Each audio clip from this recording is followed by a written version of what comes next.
Gary Wergin was born August 1st, 1955 in Lincoln, Nebraska. His parents, Darrell and Marfay Wergin, moved the family to Beatrice, Nebraska in 1957, where his mother and brother still reside.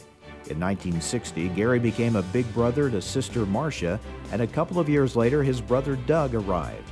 Gary's love for farming started early as he helped out on his grandparents' farm, where he baled hay and hauled grain until he was 16. Gary attended St. Paul Lutheran School through 8th grade and graduated from Beatrice High School in 1973.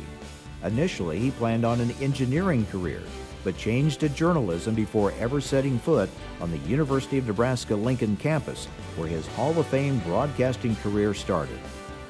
While in J School, Gary worked at the university radio station and on KGMT in Fairbury, Nebraska, where he hosted a polka show. Like many others just starting in the business, Gary looked for ways to help make ends meet, so he became a mobile DJ, transporting a trailer filled with sound equipment and LPs all around southeast Nebraska. It was while being a DJ at a dance at an area college that Gary met Amy, the student government president. No one else showed up at the dance that night, so she went out to the downtown bars and the resident halls to recruit dancers for him.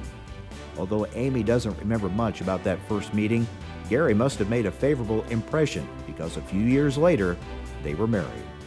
Gary graduated from UNL in 1977 with a degree in broadcast journalism. He returned to Beatrice with his two best friends, Bryce and Jana McBride, and under direct orders from her father, all three of them went to work at KWBE, which Jana's father owned. Gary had a morning show, did news and sports, and sold advertising. Amy and Gary met again in 1978. Gary was seeing someone else at the time, but that young lady missed her chance when she took a job in Independence, Missouri, and Gary and Amy started dating. That was an important year as Gary took a job at KLMS in Lincoln, Nebraska, and asked Amy to marry him. She said yes, and they planned a wedding for June the next year.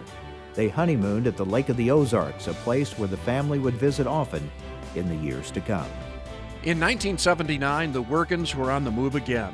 This time, it was Dubuque, Iowa, where Gary became the farm director at KDTH until 1983, when he left radio and began training to be a stock, commodities, and insurance specialist.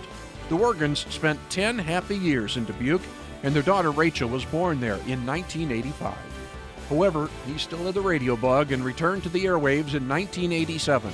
2 years later, Gary got a call from Gene Millard at KFEQ in St. Joseph, Missouri, and the Wergins were on the move once again. Certainly, we encouraged his participation in the ag community and getting involved with issues that were for the benefit of Northwest Missouri agriculture, and he took that mission with a great deal of zeal and enthusiasm and was a hard worker. Gary really put a lot of effort into his mission as a farm broadcaster and a participant in our KFEQ family of broadcasters that were dedicated to serving the audience and trying to find ways to enhance the value of agriculture here in Northwest Missouri. And Gary became an integral part of the ag community in the St. Joseph area and was a dedicated promoter of value-added agriculture. He championed the building of an ethanol plant in nearby Craig, Missouri, even challenging then-Governor Mel Carnahan, who did not share Gary's passion for the project. Gary was also very active as a member of the Agribusiness Committee of the St. Joseph Area Chamber of Commerce and worked tirelessly to enhance the economic strength of area farmers. Also, while in St. Joe, the Wergin family grew once again with the arrival of their son, Michael. Despite developing strong roots in the St. Joe ag community, which made it hard for him to leave, Gary accepted the opportunity to join WHO Radio in Des Moines in 1995. There he joined Mark Pearson and Bob Quinn in the farm department. Gary's passion for agriculture was evident in his broadcasts and in his work in the community. In 1996, Mark and Gary started the popular Great Iowa Tractor Ride.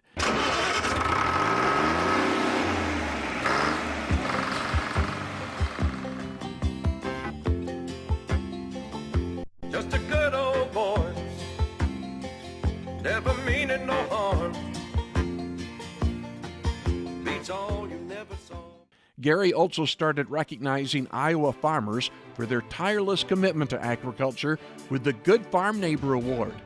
After Gary's death, then Iowa Ag Secretary Patty Judge renamed the award the Gary Wergin Good Farmer Neighbor Award. As he did in previous stops, Gary became a big part of the Iowa ag community. He showed steers at the state fair to raise money for the Ronald McDonald House and supported FFA. There were even scholarships in Gary's name that helped students wanting to pursue careers in ag journalism. In 1998, the Iowa beef producers created a 1-pound burger served to fairgoers willing to tackle it. Gary was very active in NAFB, serving on numerous committees, and was parliamentarian in 1992. In 1999, Gary was named Farm Broadcaster of the Year, which included a trip to Switzerland. Gary enjoyed traveling and traveled with WHO listeners in 2003 to Alaska. Despite his busy schedule and passion for farm broadcasting, Gary always took time for his family. He was an assistant Boy Scout leader and helped raise money for his children's schools. And he made time for his family as a husband, father, son, brother, grandson, uncle, cousin, and nephew. Less than 5 months before his passing, Gary and Amy celebrated their 25th wedding anniversary. At a surprise dinner, they were serenaded by a symphony violinist. Gary got about 2 hours sleep that night before he had to be on the air at 4:59 the next morning. Although he left us much too soon, Gary Wergin touched many lives and left a lasting legacy that lives on through his loving family and the ag community he served so well. Now, Gary Wergin takes his well-deserved place in the National Association of Farm Broadcasting Hall of Fame.